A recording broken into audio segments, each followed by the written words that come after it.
Shakatekatio kosakapaka shande. Kathakatha shakatio kurabaka shataka bakute. Sangetiki shikiti. Opa sharadiki shikonotoko. Hasandeki hera yakuta samakade shikata. Sapakate sukuta kipeke. Asuto kurosarikora taba sharadikete shakandea kopahase kasate korokopa. Sandeketi korokopata. Shikiti yakuta sekateti. Harakote pasirkari yakuta kapate.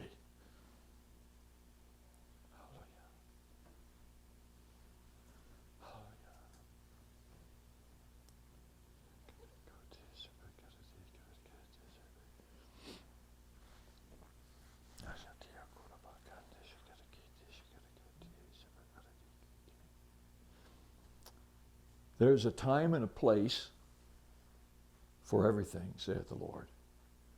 A time to rejoice, a time to be happy, a time to be sad, a time to know who I am, a time to know who you are, a time to know that I am on the throne, a time to know that you can trust in me, a time to know that I am the God of all creation. I am the Lord God. We'll see to it that my word comes to pass. We'll see to it that my word will be performed in your life if you just trust in me, if you just believe in me, if you just know that you know that you know that I am there. I'm there all the time. I've performed everything I can for you. I live inside of you. I will work through you. I will do anything that you trust me for, that you believe me for. I will perform it, for I watch over my word to perform it. And I will see to it that the dreams, the goals, the plans that I have placed in your heart will come to pass if you trust me, if you work your garden, if you plant those seeds, if you nourish it and keep the weeds out and don't allow our adversary to have any place in your life. Don't allow him to depress you. Don't allow him to discourage you. Don't allow him to defeat you. Don't allow him to say things to you that cause you depression, that cause you discouragement, that cause you lack of hope. For I am the God of hope, saith the Lord. I am the God of hope. And hope will reign. And hope will accomplish all that there is to accomplish in your life, in your individual life, in everything that you say, everything that you do. So speak my word. Do what I say. Have confidence in me. And I will see to it that your blessings will come upon you and overtake you. And you will be amazed at the place that you will be 1 year from now compared to this day, saith the Lord.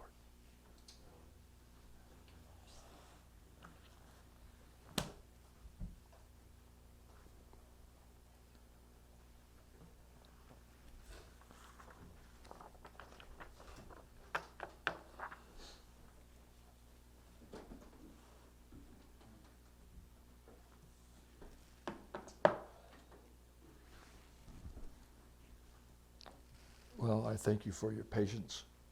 Got a little late start tonight, and I was thinking I might not even do this, but Lord had a different plan. He changes things as things go on. I struggled all day today. I spent the whole day with the Lord, and I spend some of my early mornings. I was up about 5:36. It's a little damp outside early in the morning like that, but I try and do a couple miles, maybe 3 miles on my driveway. And I just pray in the Spirit and ask God for wisdom. And I ask God, would you show me what I'm saying? You know, guys, it isn't praying in tongues. We make an issue of this praying in tongues, and everybody, whoa, this is tongues. Yeah, it's really simple. It's getting your brain out of the way.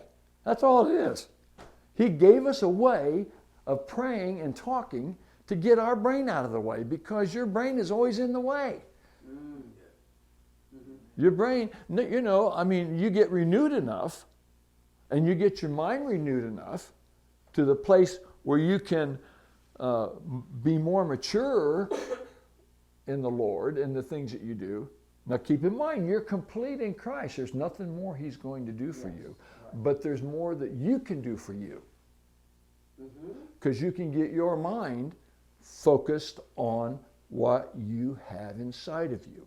And the more time you spend with Him, the more time your mind will change, and the more time your mind will begin to let the barnacles of life that impede your progress, they'll start falling off. A little bit at a time,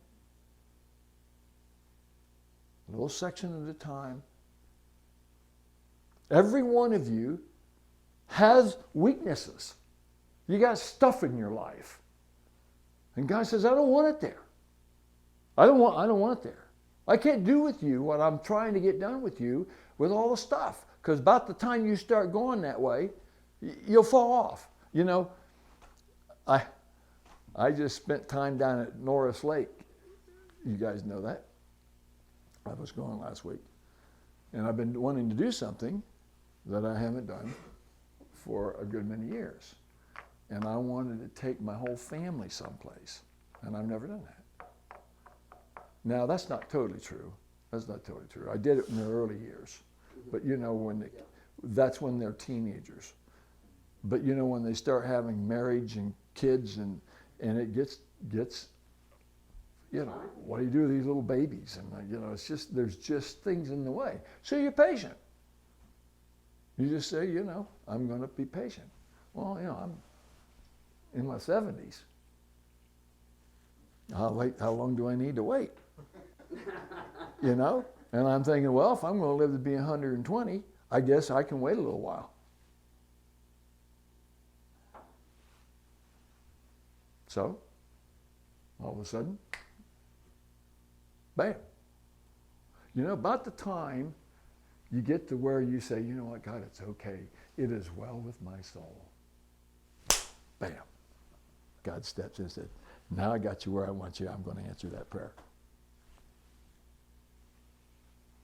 But when you're doing this, oh God, I need to get this done, and I need to get that done, and I need to do this, and I need to do that. And oh my goodness, God, if I do this, I mean, what happens if this happens? And well, you paid off your school loan.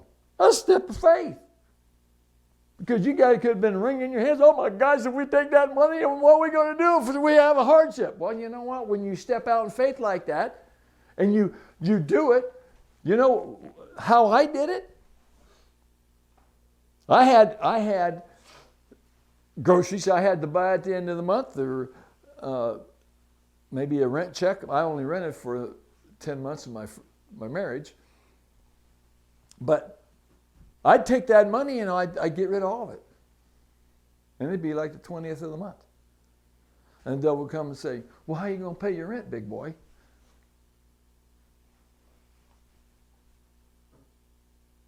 Well, I got to deal with that in my mind, right? I was new at this. How am I going to pay my rent? And I said, I come to the conclusion, I don't care. I'm going to trust in the word of the Lord. He said he'd never leave me or forsake me. And when I start learning how to do that, I got all kinds of things taken care of, financially especially. You can do it with your relationships, you can do it with other things. What do you mean? That guy offended you, or that woman offended you. I want you to go tell them you're sorry. What? It wasn't my fault. Are you out of your mind? I'm not going to go. There ain't no way I'm going to go say something to that guy, that person, that woman. I'm not going to do it. God says, I didn't ask you who was at fault. I didn't ask you who was wrong. I didn't ask you that guy did that, or that woman did that, or that person said that. I didn't ask you anything about that. I don't care about any of that. Are you going to do what I ask you to do? I said, well, oh boy. It's a step of faith, man. Does it take faith? Corey did. To humble yourself?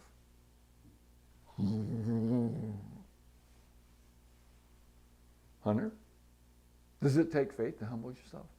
Sure does. Does humility work with, it doesn't matter who's wrong? Correct. Does humility work when they're wrong? They wronged you. I get your point.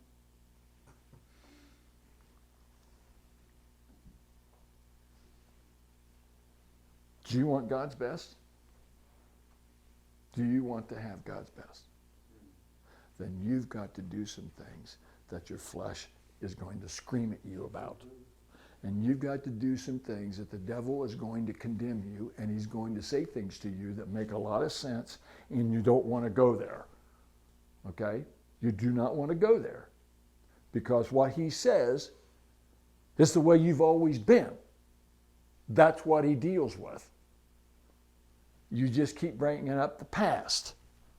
Okay, all the weaknesses that you had. And God says, son, if you're going to break through those weaknesses, you've got to do something different. And that's what I've been teaching in here. You got to do something different. I don't care if you've been a Christian for 39 years. It don't make me no difference. You got to do something different. If you want to break away from where you are, you're going to have to do something different. If you want to have the prosperity and the peace and the joy and the life abundantly, which I have, but it's not where I want it to be. I suppose we'll do this till he comes, continuing to improve, because God's so complex and so amazing. You guys can change every day in something. And you'll never get there. Not in your mind. It'll never get to where your spirit man is. Because you're complete in Christ. But all these things I'm talking about is a change of your heart and your mind, your soul. Changing what you say, what you think. And the people that you're mad at, go tell them you're sorry. Well, that guy stabbed me in the back. I don't care. Go deal with it. God will talk to you about it when I get done with you tonight. He will talk to you about it. And it's going to be up to you. What do you want to do? Let me give you a little testimony.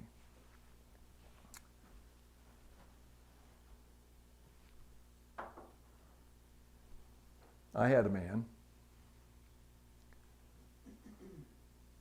and you guys probably heard some of this before. I know Mark's heard a lot of it, but I had a man that I asked him to bid a job in my house.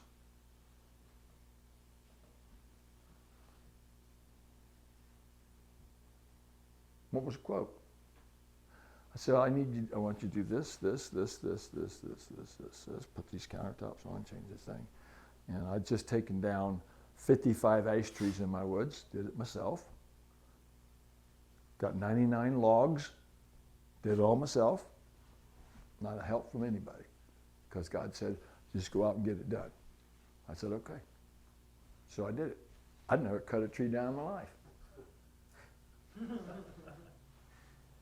I've cut some limbs and stuff, maybe some stuff that's fallen, but I'm out here. I get on the YouTube and I try and figure out how to cut. Yeah, I mean, okay, you got to cut this and cut this, and kind of a new way. You know, you don't build this chip in here. You cut it down like this, and you cut it in like this, and you get it on the back, and you stick the saw in like this, and then you work it both ways, and then you put the wedges in, and then it falls down like that. Well, what do you do if it's leaning this way? And it can't fall that way. It'll let it fall on your fence and destroy it, but it got to fall that way. So I'm going, I mean, I'm not a professional logger here, boys. You tie a rope around it. Yeah, tie a rope around it, pull it over on you, right? Good idea, Hunter. Dang, that was a chunk of wisdom. I wish I would have had you out there. I would have said, would you show me how to do that, Hunter? Curse the tree from the root. And use it to pluck it up. But anyways, that wasn't what I was, point I'm trying to make, I guess. I get a little off tangent, but anyways, the Lord helped me with it. And man, it's unbelievable what God did. So how he, and my wife even come out to me and says, you know, I've got a pile of logs in my woods. It's like 300 feet long. It's like this tall, you know, 16 footers, 8 footers. And when Steve Cruz come to load them, he loaded 99 logs. And then I had lots of other logs that I just kept and cut up for firewood. But ash, yeah, they had ash borer, yeah. And but anyways, I had the wood. Back to the story. I had the wood, and I had I did all the stonework. My guys did all the stonework. I put the fireplace in. I did all of that stuff. His job, I did all the flooring. His job was basically to make me some cabinets and put the countertops on. And then I got that ash. I had it stained, and I put it on my ceilings and beams and stuff. So it's gorgeous. Mm-hmm. But anyways. Recently, Steve?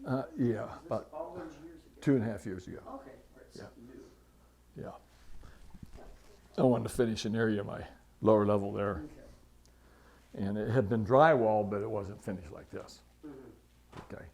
So anyways, he quoted me $20,000 plus or minus $2,000. Okay? And most of the people I do business with, I don't sign a contract. Because I won't do business with them unless I can trust them.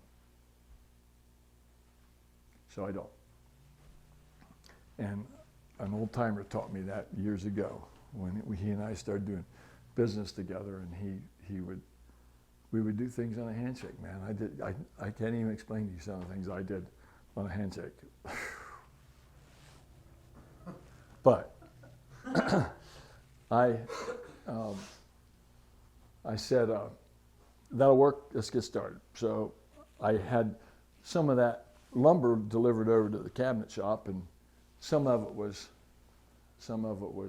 delivered to the farm, and I still got a nice chunk of it at the farm, plus probably 4 or 5 years of firewood, plus my own firewood I made. So God just made lemonade out of lemons. You know, I didn't want to lose my ice trees, but my woods, I love my woods. It's still wonderful. Everything's good. Got a lot of hickories and oaks and whatnot. So I'm very happy with that. But so the job went on. And we're about 3/4 of the way through, and he come to me and he said, I need a little money. I said, well, how much you want? He said, well, $15,000. I said, okay. I wrote him a check, gave him $15,000. Okay, not a problem. Finally got the job pretty much done, probably 99% done. And I asked him, I said, or he came over that one morning and he gave me a bill. Now watch, you guys know math, right? No, you guys know math? Hunter says, yeah.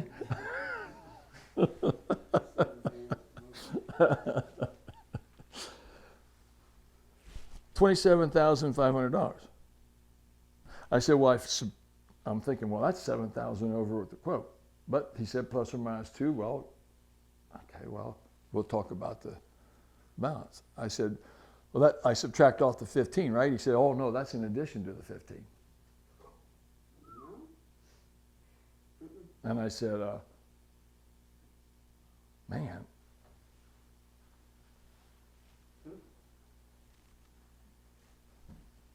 What do you do, Corey? That's $42,000. if you got your math down right, that's $42,500, not 20.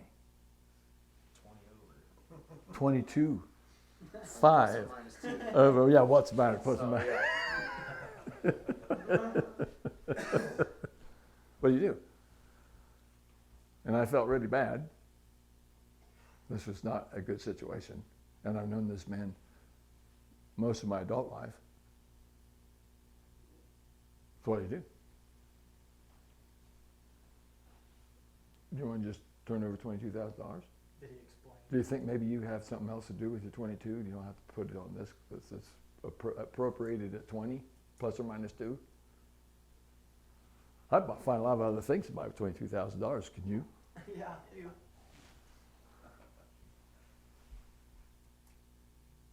I cut him a check for 20.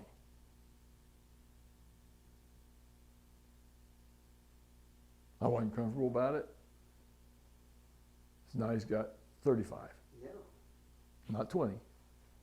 And I owe him $7,500. And I simply said,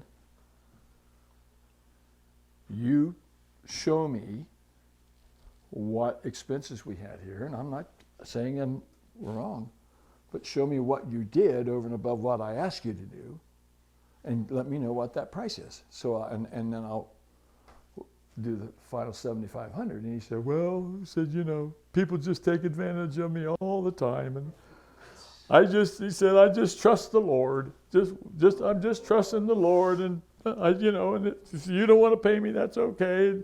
People just take advantage of me all the time. And so he took my check and walked out. I'm like going, what the heck? What the heck? What is he talking about? It's like, what does he have in his mind?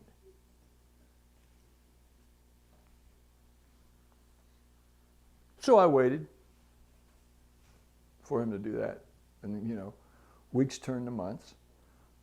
Months turned into years. And 2 years go by. Yeah. Well, I'd say he's pretty good. He's got 15 over what he quoted. I'd say so too, sure. But his son walks into the office.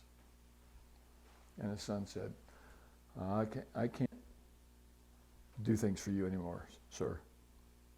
I said, why is that? He said, well, you've taken advantage of my dad. And I just can't do any work for it. He was farming a piece of land of mine, a small parcel. And I said, what's the problem? Well, you said bad things about my dad, and you just took advantage of him. And I'm sitting there and going, wow.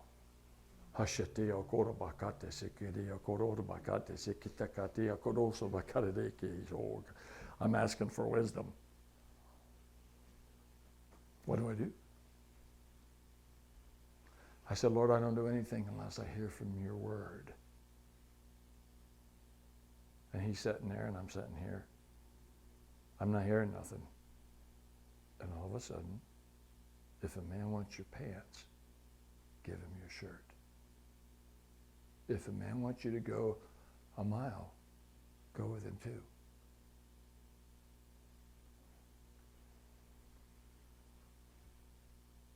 And I said, just sit right there.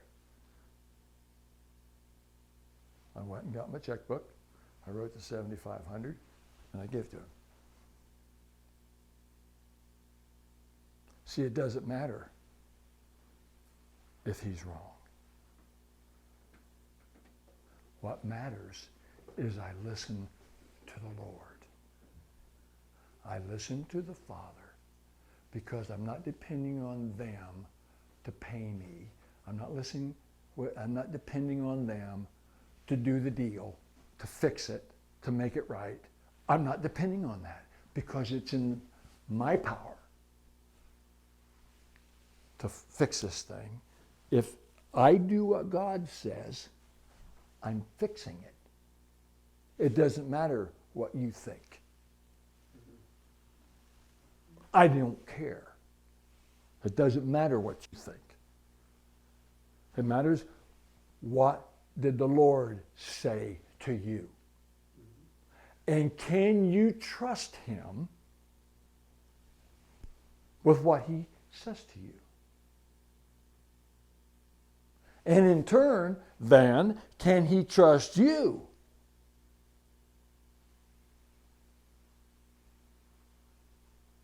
In what he says to you? You're going to spend the rest of your life. If you come to this class, you're going to spend the rest of your life hearing me talk to you about it. Because this is the secret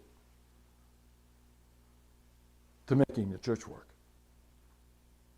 This is church. Not your traditional thing that you don't. So get that out of your brain. That is not what we're doing here. But the Bible says where two or more are gathered together. Okay? That makes the church. It's not a building. It's not this room. By the way, this is the upper room. So this is really something special.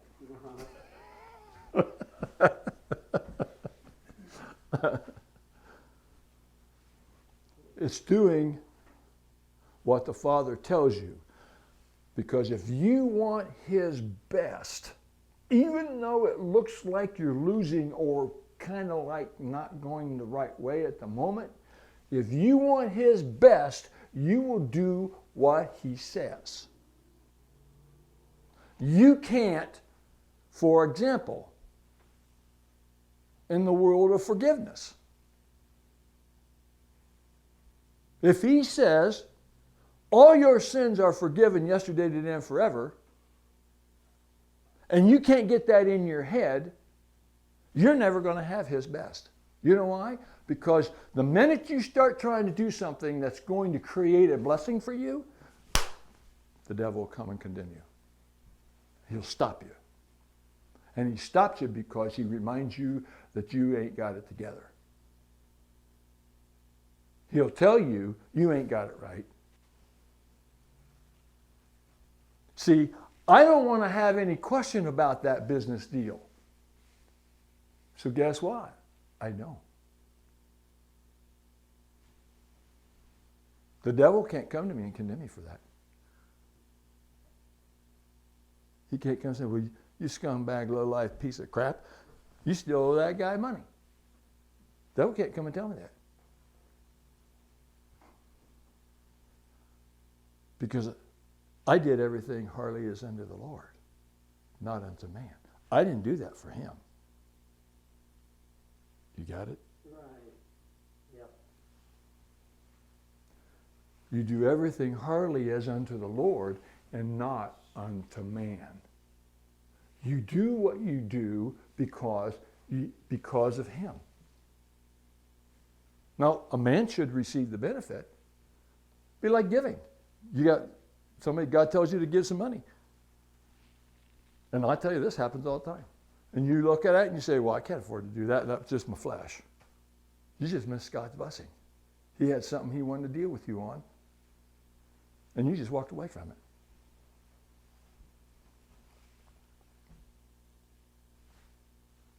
The thing you did. If you would have walked away from it, you would have lost his best. And you would have gone the way of the world. Whatever they're doing, that's what they're going to get. But you did something special. You did something that God asked you to do. And when you do that, you put yourself in his place. And you put yourself in his blessing. And now you're walking like Christ. And you're going to get Christ's results. Because you're doing Christ's things. You ain't going to get Christ's results doing man's thing. Doing your flesh thing. You're not going to get Christ's results. And Christ's results are what we're looking for. That's what separates us from the rest of the people. It's what separates us from the world. And all the monkey business that's going on. And all the crap that's going on. And all the garbage that's going on television and on radio. If you don't separate yourself from that, you're going to have what they get. Why would you do that? Unbelief. Ignorance. But see, you're hearing it here. I've separated myself from that. I don't want it. I don't want the world's results. Mm-hmm. Oh, there's billionaires in the world. some of the most miserable people on the planet. See, I don't want prosperity and misery. That's what they got. Mm-hmm. The George Soroses and those kind of people, those people are totally miserable. They think they're doing right. There's a scripture for them. There is a way that seemeth right unto a man, but the end thereof is destruction. Wouldn't want to be in his shoes. All that money, several years ago, Bernie, what's that guy's name that had the financial? Madoff. There was a guy in Florida who had $275 million. That's a lot of money. You know what? You can pretty much do whatever you want. $275 million. You can buy the finest jet there is for about $60. One of my sons was on one today, flying to the #1 golf course in the United States. That's the kind of stuff you get when you listen to a dad that taught you. And now guess what? You guys are listening to a dad that's teaching you. Yeah. I'll show you in here where Paul calls Timothy his son. Right. He wasn't his son. Mm-hmm. My son Timothy. He wasn't his son. Not physical. He was a spiritual son. And he treated him just like a son. And that's what I see, guys. We're not only raising sonship, but we're raising discipleship. Mm-hmm. Well, you don't raise disciples. Oh, we're all going to be disciples. Well, what are we going to do? Well, I guess we're going to be disciples. You know what a disciple is? You just do what your teacher tells you. That's how you make disciples. I'm not going to do a teaching on that, but that's part of what I got started in this for. So I want you to make disciples. I said, okay.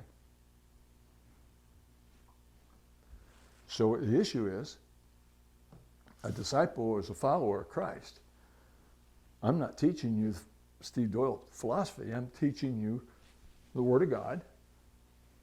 I'm teaching you what it says, and I'm teaching my experiences.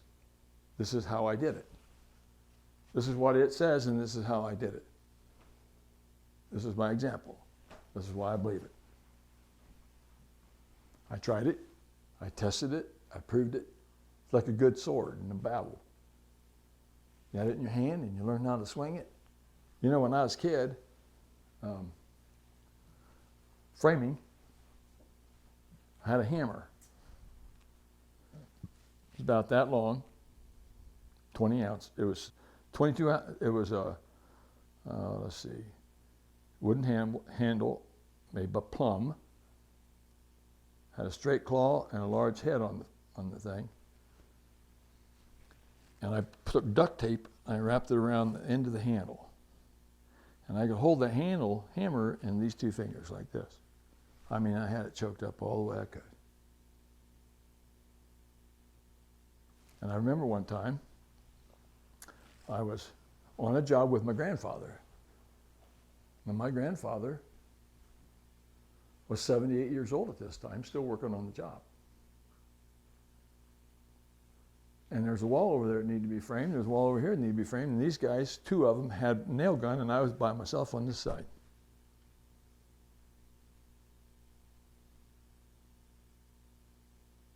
We had the studs all laid out, the plates all laid in place. And I could swing the hammer. I was good.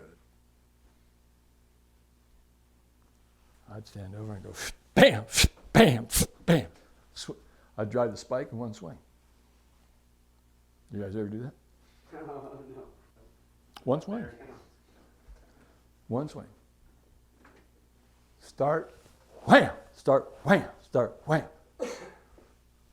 I finished my wall by myself faster than those two did with the power gun. And my grandfather wasn't one of the other two, but he was standing there, and I was going, bam, bam, bam, moving it, working it with my feet, you know, doing whatever I need to do, bam. I looked up as I moved to the next stud. My grandfather was standing there like this.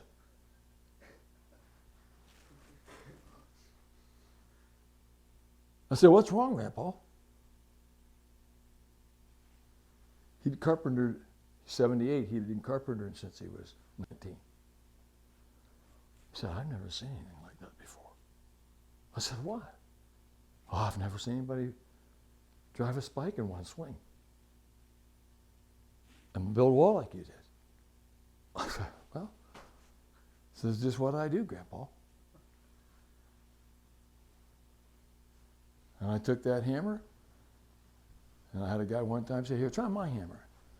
And I tried to swing it. I said, "No, that's not a good hammer." "What do you mean it's not a good hammer?" "You know, I paid a lot of money for that." I said, "I know, but it don't have balance." "Balance? What are you talking about?" "You guys know a hammer has balance." Yeah, sure. I mean, I know what that is. It's the Greek word epigenosis. You know that word. Epigenosis. You know what gnosis is? No. Knowledge. No. Yeah, knowledge. Epigenosis is super knowledge. Okay. I have epigenosis of a hammer. May not be a big deal to you, but you know what it taught me? There's epigenosis in everything. Mm-hmm. 99% of the Christians have gnosis.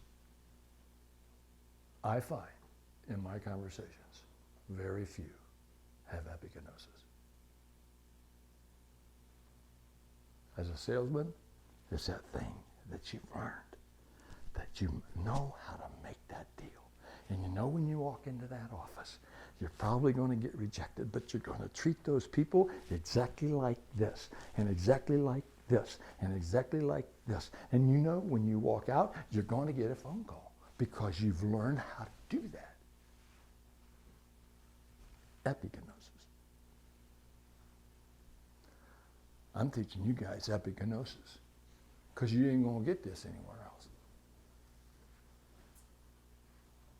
What was the lesson I was teaching on paying that guy? Epigenosis. On humility. A lot of people think they know humility, but they never used it.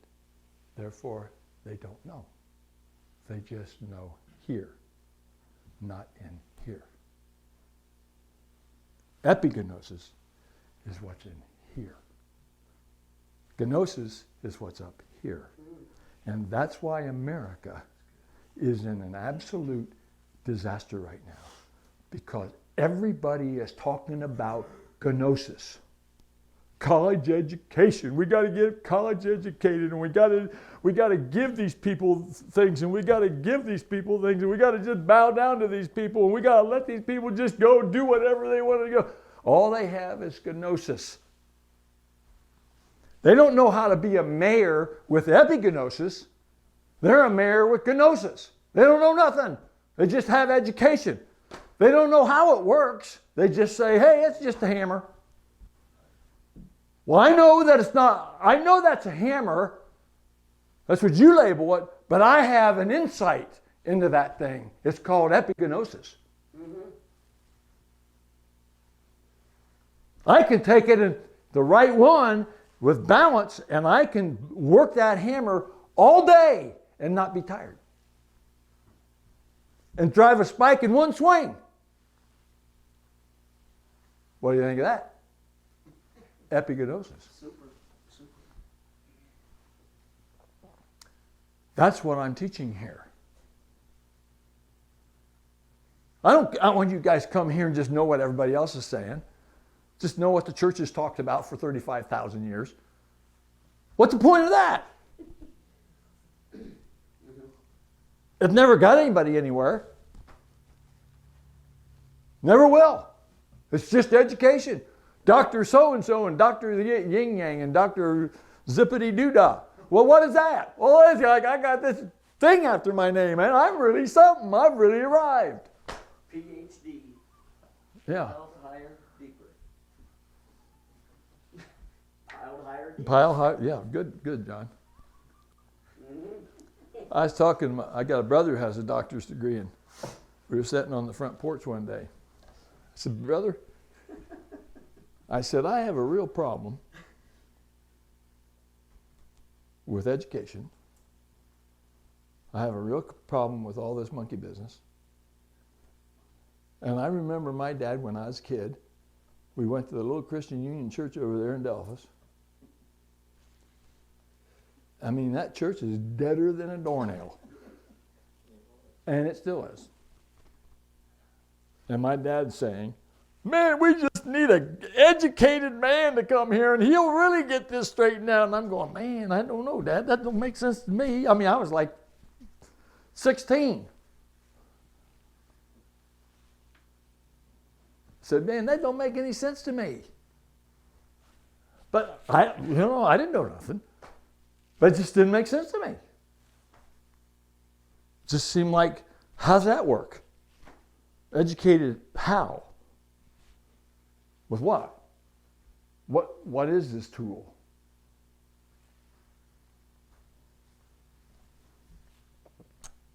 Epigenosis. And that's the key. It's not just knowing God. It's having epigenosis about Him. Yes. You understand?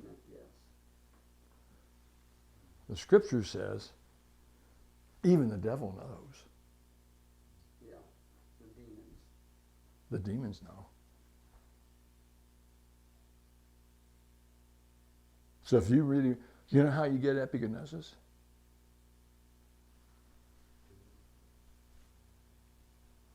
Caleb? By doing. By doing.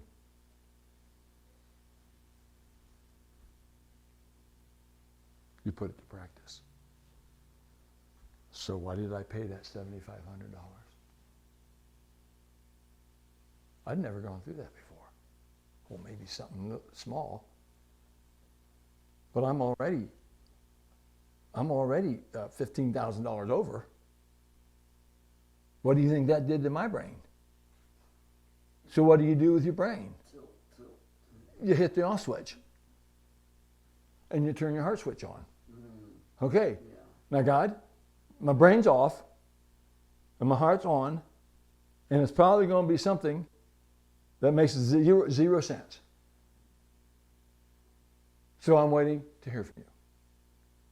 Because the Bible says this is the Word of God. So if you're looking for an answer about something, spend time there. I'm not saying it's wrong to maybe go talk to some counsel, but most of the counsel you get is a bunch of yin-yangs. I'm talking about go talk to somebody that's been there and done that. He may not know he's got it, but he's got epigenosis. Do you think Tom has epigenosis on running a dealership? Yep. He don't know that.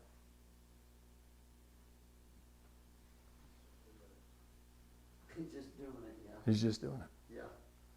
because his father did it. What if you're doing something like I did? I started a home building business, but my father never built houses. He was an auto mechanic. I got to learn a lot of this on my own. I didn't have nobody to go to. Nobody to give me the time of day. What'd you say your name was? I remember going into Stanley Tam and I was struggling with something. Stanley Tam was one of the famous businessmen of our city. Well, I would say he was a godly man. Good man. And I needed an answer to something. I had been given a great job offer at what I would consider one of the premier places in the city. It was called Wolf Industries. And they owned Lima Lumber, Auld Lake Lumber. They owned Putnam County Lumber. They owned 2 truss plants. They own several subdivisions. They just bought 2 new lumber yards in Paducah, Kentucky, and Nashville, North Carolina. They own the Peterbilt dealership in Lima, Peterbilt dealership in Fort Wayne, Peterbilt dealership in Perrysburg. They own Ohio Stone Company, the concrete ready mix companies. It goes on and on. And he talked to me for 3 times, and he said, we're going to make you a job offer. So what do you want me to do? I'm 25. He said, we want you to run this whole thing. And I'm going, well, I don't know how to run this whole thing. Yeah, but we know you have that. You have that in you. Mm-hmm. Really? This is Fritz Wolf.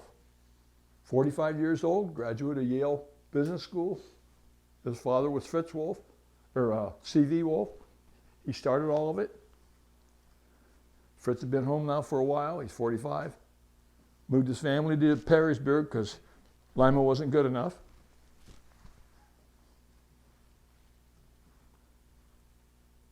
And I'm struggling to do this. Yet it's an offer of a lifetime. My own father told me, you're out of your mind if you don't take that job.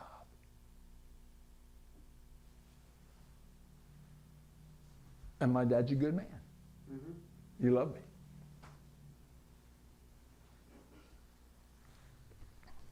But I can't say that I can trust in that wisdom. And so, my last meeting I was having with him, I knew this was my last meeting. And I'm driving from Delphus, where I'm staying. And Stanley Timms had his building over there where the radio station is. It's called United States Plastics. And I'm driving along, and I felt the Lord speak to me, say, go talk to Stanley. Because I didn't have an answer yet. And I'm having my last meeting. And I'm not at peace. Now you can imagine there's a few things going under the bridge since I was 25, right? I didn't have what I know now then. I just was trying to be sensitive to the Lord. Trying to just do what he was saying to me. I mean, I didn't know how to do that exactly. I never had anybody to talk to me about it or teach it to me or say anything like I'm doing here. Nobody I could have confidence with. So, I'm driving along and I pull into the place, walk into the office, there's a glass wall up. I walk up to the wall and I said, I'm here to see Stanley. They said, who are you? Wouldn't have meant anything if I told them, right? Mm-hmm. I hadn't been nowhere, been done nothing. I had no accolades. Didn't have a father that gave me a business or something that's got my name to it in any way, shape, or form. I said, I'm Steve Doyle. Okay, well, what do you want? I said, I want to talk to Stanley. Now, I'm kicking into gear here, Mark. You know how I've done this before. Because when I want to do something, I don't stop until I get it. That's the way I am. And God's taught me it's a good thing. He says, what do I say to you all the time? Keep on asking, keep on seeking, keep on knocking. See, most people ask, seek, knock. You're dead. That's not what that means. It's present participle. That means keep on asking, keep on knocking, keep on seeking. That's what that means. Now, I didn't know that exactly like we're talking then, but it's just kind of in me. Mm-hmm. And I said, I want to talk to Stanley. And she says, you can't. I said, no, you don't understand. I got to see him. Sure you can't. He's on his way to Korea, and he's late for the airport now. He's speaking in Korea, South Korea. I said, I really don't care. I want to talk to Stanley.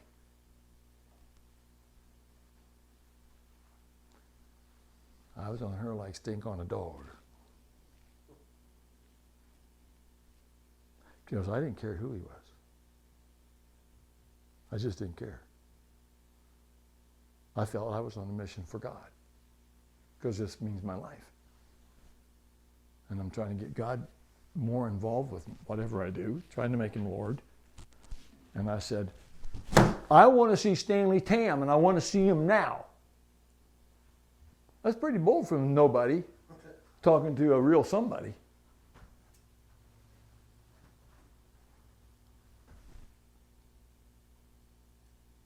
What happened to the lady that was knocking on the door of this man?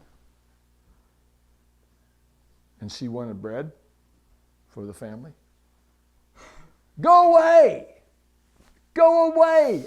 I'm not interested in talking to you. I'm in bed with my family. We're not answering the door. I don't care if you're in bed. I don't care what you're doing. I want you to come to this door. I need something. Are you learning something, guys? Are you learning some epignosis? Learn to do that is epignosis. I wouldn't relent till I got it. And guess what? She said, just a minute. I said, I got a minute. She came back. Well, he'll see you for just a minute. I said, that's all it'll take. Well, you go out there in that room and sit down, because he was completely sealed off. You couldn't get to his place. Okay. So I went out, sat in the conference room, and now I come. What can I do for you, man? I said, well, I've been offered a job down here at Fritz Wolf's place.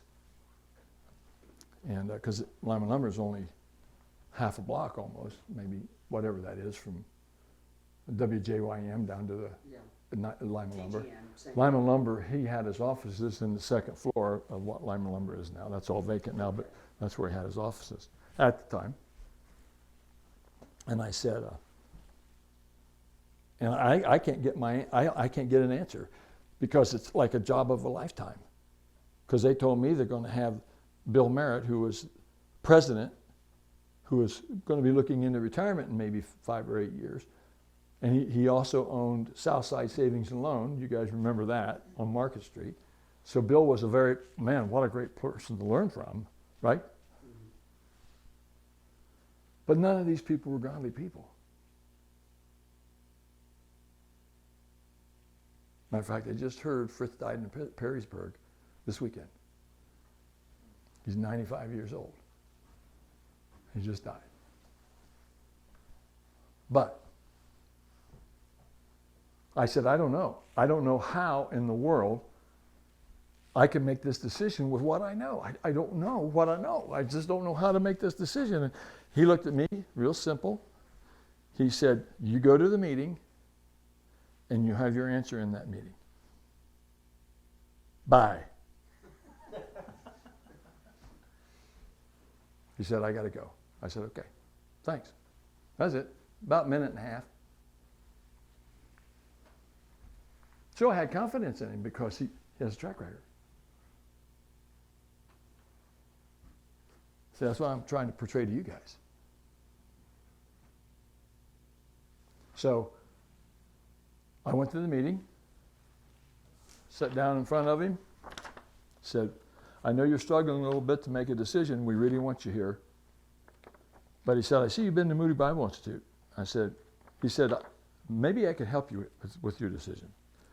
So I'm sitting there thinking, well, is this what Stanley said?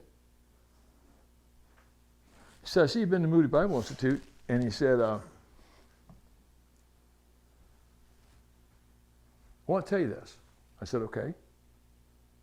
He said, I just bought a lumber yard in Asheville, North Carolina for $2.2 million.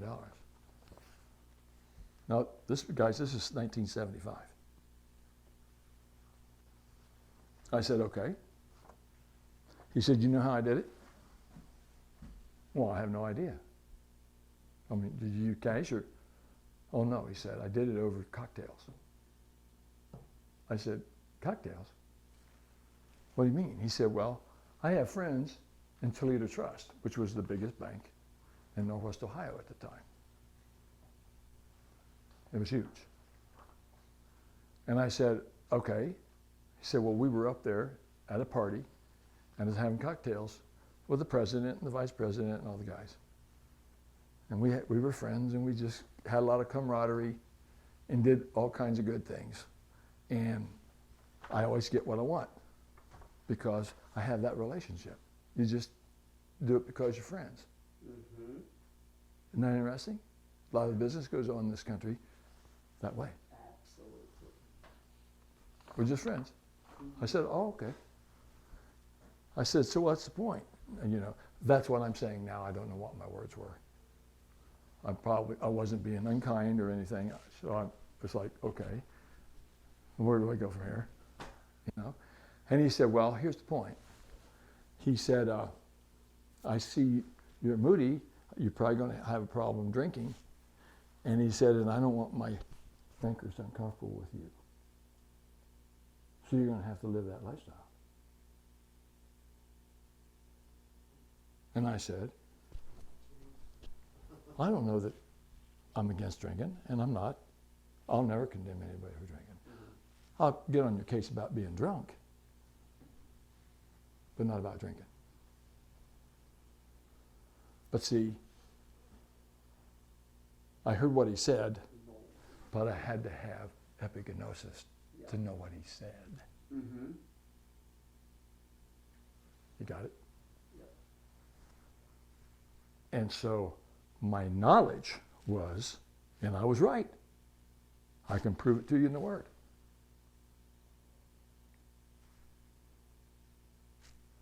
Most churches will think you die and go on to hell if you have a drink. And yet Jesus turned water to wine. Exactly. For a party, I ain't done yet, for a party that they'd already drank all the rest of it. Oh. Mm-hmm. What the world is Jesus doing? That's I guess right. I forgot about that. I knew that. What's that thinking? What did he have on his mind? Well, here's the key.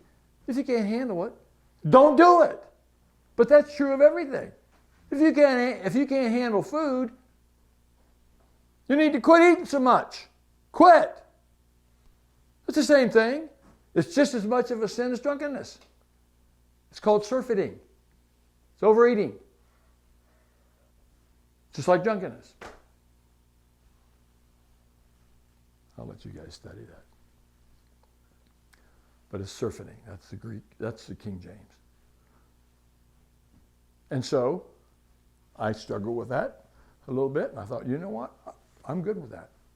He said, well, just let us know. You think about it. So I went home and, man, I wanted to say yes to that thing. I had the contract in hand, and I was like, getting pressure from my dad. You know, boy, you're 25 years old. It's time for you to get your butt out of the house. Now, I'm paying room and board. I started paying room and board when I was 18 years old. The day I graduated from high school, my dad collected his first week's check for me. Golly. Holy.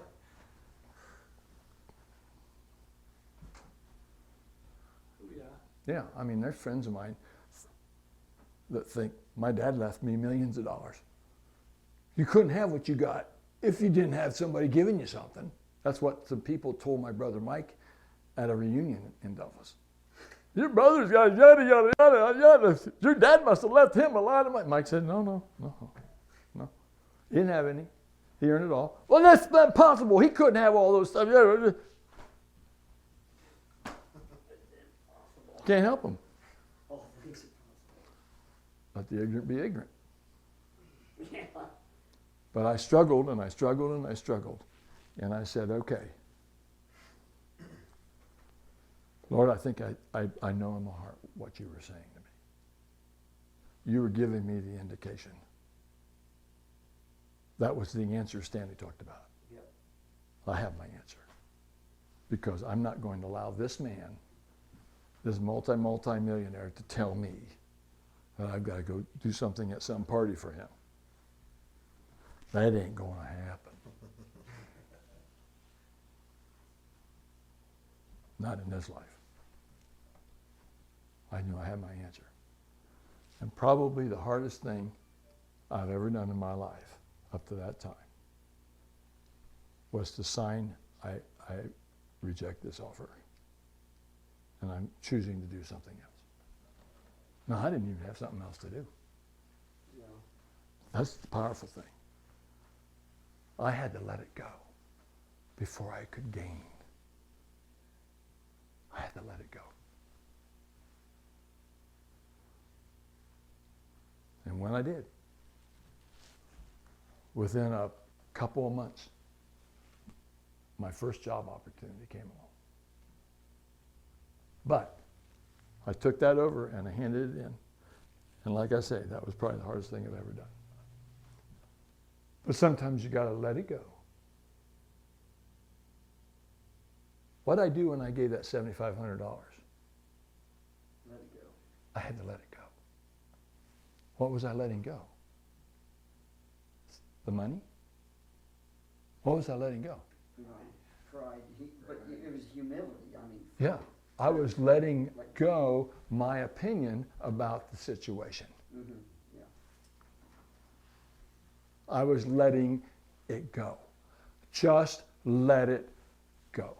And I said, and then the Lord says, if you want your shirt, give him your pants. I got it. I didn't see the results and I didn't see the rewards of that. I may never see the specific rewards of that. But I believe that I receive rewards from being obedient to him.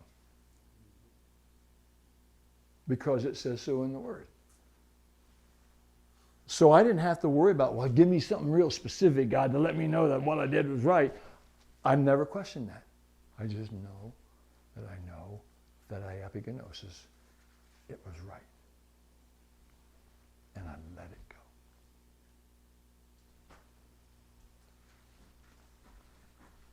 go. And I believe that I received by faith. That's walking in faith too. But anyways, I did get a job. It was my first job, and I was off and running.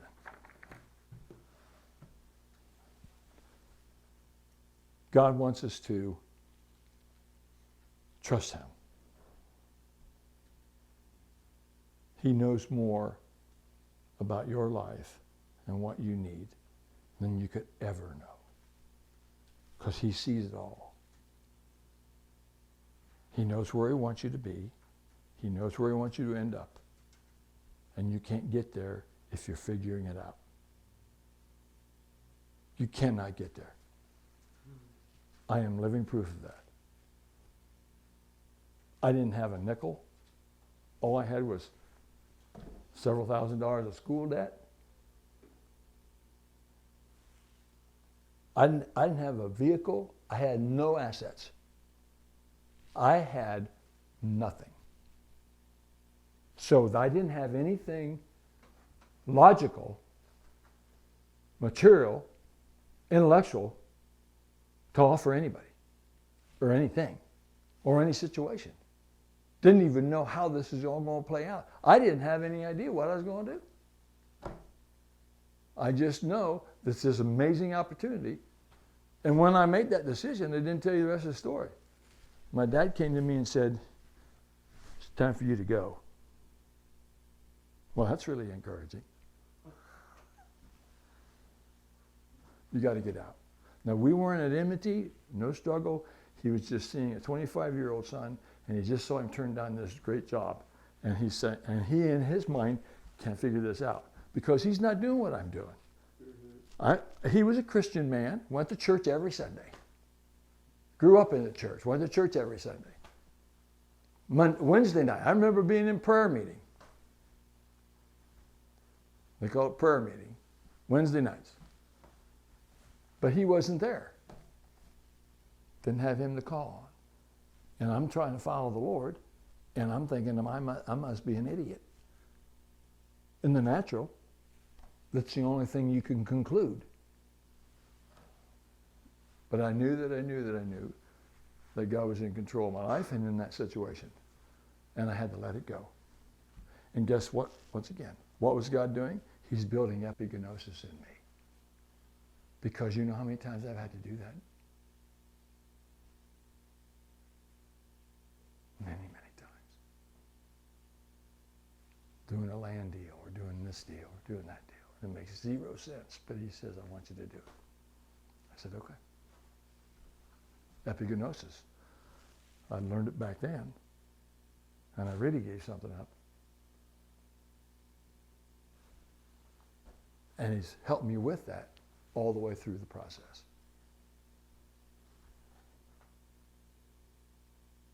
Guys, you're going to have to go there. But it's a glorious ride, man. It's a glorious ride. Times when I did things, I just knew. There were times I did things, I could have gone to prison. God, you want me to do that? I want you to do that. But I did it. And at every time it came out. Amazing blessing. And God kept building my epigenosis. See, there was no money involved there in a sense. It was just, just wasn't going to take the job. But you get in situations where you got your money on the line. Now you're being tested, see? But more than just having a job with no kids and no wife. There were times I got tested when I had kids and wife and didn't have any food in the house, and it's the middle of January, and God asked me to go do something, and I said, well, who's going to take care of my family? And I don't have any propane in the tank, and I walk out and look, and it's 0 outside, and the propane tank is reading 0. And I don't have no money. I'm just saying. This is the life that God wants us to live, because it's when we learn to trust him. And when you learn to trust him, that's when you can declare all things are possible. Yeah. To what? Those who believe. There it is. That was our message tonight. Part of it.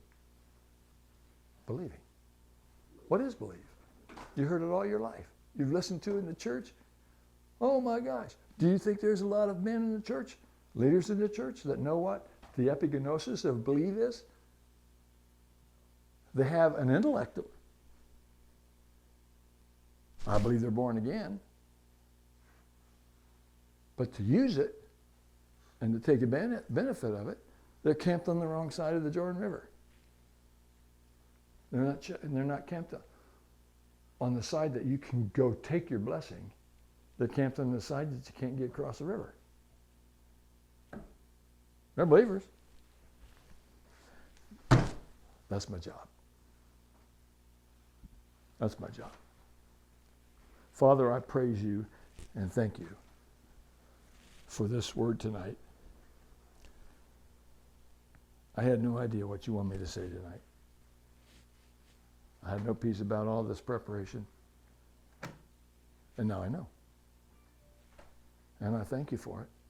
And I believe that I receive a change in all our hearts. Because the greatest thing that any man will ever do is help change another man's heart. Help him. Paraclete. Father, that's what the Holy Spirit does. One kind alongside to help. Teacher, prophet, evangelist, pastor. One called alongside to help. These are the things that you've given to the church and many other things. And we thank you for it, Father, and I believe that I receive changed lives here tonight. 1 degree, 2 degrees, 1 inch, 5,000 inches, whatever it is, Father, however they receive it in their heart. May it be so in the name of Jesus. We thank you for it and praise you for it. Amen.